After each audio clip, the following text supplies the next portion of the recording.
High বন্ধুরা, তোমরা সবাই কেমন আছো? আশা করি ভালো আছো, আমিও ভালো আছি। আর আজকে হচ্ছে 1 জানুয়ারি, তো তোমাদের সবাইকে জানাই হ্যাপি নিউ ইয়ার। তোমাদের সারা বছর খুব ভালো কাটুক, সবাই ভালো থাকো, সুস্থ থাকো, এই কামনা করি।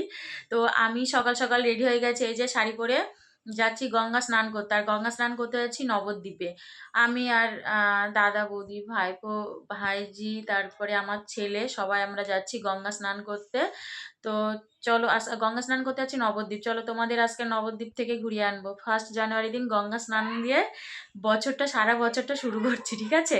তো চলো দেখতে থাকো, আশা করি তোমাদের ভালো লাগবে। তো বন্ধুরা, বেরিয়ে পড়েছি নবদ্বীপে যাওয়ার জন্য। তোমাদের তো বললামই যে নবদ্বীপ যাচ্ছি গঙ্গা স্নান করতে 1 জানুয়ারির দিন।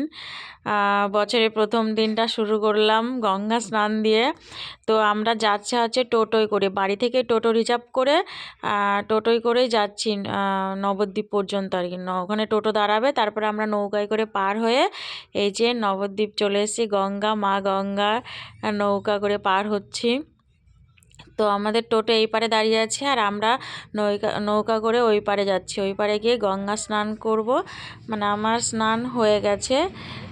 তারপরে তোমাদেরকে দেখাচ্ছি, এই যে দেখো কত সুন্দর জল গঙ্গায়, মানে গঙ্গা জল আর কি।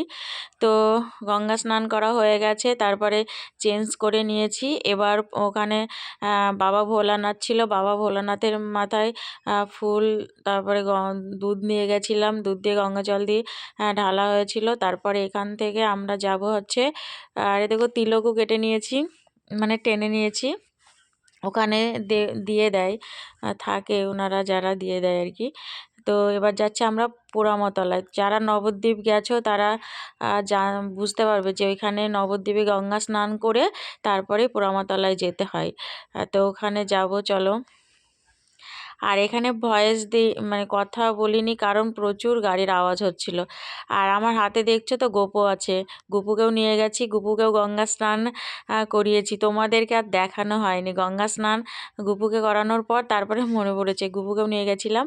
আর এই দেখো পোড়ামতলায় চলে এসেছি, এখানেও বাবা ভোলানাথ আছে, বাবা ভোলানাথের দর্শন করলাম। তোমরাও দর্শন করে নাও। তো পাশে পোড়ামাতলার পাশেই, আর এটা হচ্ছে পোড়ামাতলা বলে এটাকে। এই যে এখানে, এই যে এখানে ঠাকুর আছে, পুজো দিতে হয়, আমরাও পুজো দিয়েছি।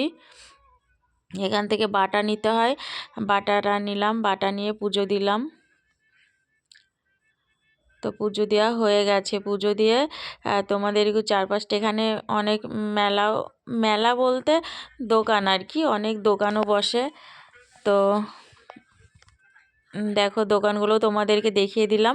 আর এখানে তো ফুল বিক্রি হয়, এখান থেকে বাটা নিয়ে ফুল প্রসাদ সব বিক্রি হয়, এখান থেকে বাটা নিয়ে তারপরে পুজো দিতে হয়। তো পুজো দেওয়া হয়ে গেছে, আর আমরা এখনও পর্যন্ত কিছু খাইনি, বাড়ি থেকে না খেয়ে এসেছি। 10টার সময় বেরিয়েছি, তো না খেয়ে এসেছি, এখনও খাইনি। তো ওই পারে গিয়ে আমরা খাবো। তো দেখো এবার গঙ্গা স্নান হয়ে গেছে, পোড়ামাতলাও যাওয়া হয়ে গেছে, এবার আমরা ফিরবো। তো দেখো এই যে এরকমভাবে আবার নৌকায় করে গঙ্গা পার হয়ে ওই পারে যাব। তো চলো, তোমরাও একটু দেখে নাও কেমন লাগছে, সবাই কমেন্ট করে জানাবে, ঠিক আছে? আর নবদ্বীপে কে কে এসছো কমেন্ট করে জানাবে। আমাদের নবদ্বীপের কাছাকাছি বাড়ি, খুব বেশি দূরত্ব না, বুঝতেই পারছো টোটো করে এসছি মানে। তো দেখো আবার পার হচ্ছে, নৌকা ছেড়ে এখানেও মানে ভয়েস দিচ্ছি, কারণ ওই যে নৌকাটা চলছে তো প্রচুর আওয়াজ হচ্ছিল, ওই জন্য। তো দেখো আমরা দাঁড়িয়ে রয়েছি এখানে। তোমরা মা গঙ্গাকে দর্শন করে নাও। এই দেখো, আর নবদ্বীপের কাছেই কিন্তু ওই পাড়টা, ওই দিক দিয়ে পার হলেই মায়াপুর। তো আমরা বাড়ি থেকে প্ল্যান করে আসিনি যে মায়াপুর যাবো, ওই জন্য মায়াপুর আর যাওয়া হয়নি। মায়াপুর আসলে তাহলে টোটো রিজার্ভ করে আসতাম না, বাসে আসতে হতো, মানে কারণ টোটো তার অতক্ষণ দাঁড়াবে না। মায়াপুর গেলে আমাদের অনেকটাই দেরি হয়ে যাবে, রাত হয়ে যাবে। যেহেতু টোটো রিজার্ভ করেছি, তো ওই জন্য আর ওইভাবে মায়াপুরটা যাওয়া হলো না, কিন্তু খুব ইচ্ছে করছিলো যাওয়ার জন্য, আর যাওয়া হলো না। ওই দেখো বৌদির কোলে গুবু আছে, আর আমি বসে এসেছিলাম, তারপর একটু ভিডিও করলাম। তো আমরা এবার বাড়ি ফিরছি। তো চলো, তোমাদের কেমন লাগলো নবদ্বীপ? আমিও ঘুরলাম, তোমাদেরকেও ঘোরালাম, কেমন লাগলো কমেন্ট করে জানাবে। আর কে কে নবদ্বীপে গঙ্গা স্নান করতে গেছো কমেন্ট করে জানাবে, ঠিক আছে? তো চলো এবার বাড়ি ফিরছি। তোমাদের ভিডিওটা কেমন লাগলো সবাই জানাবে। তো টাটা, বাই বাই, আবার দেখা হবে আগামী দিন নতুন একটা ভিডিওর সাথে।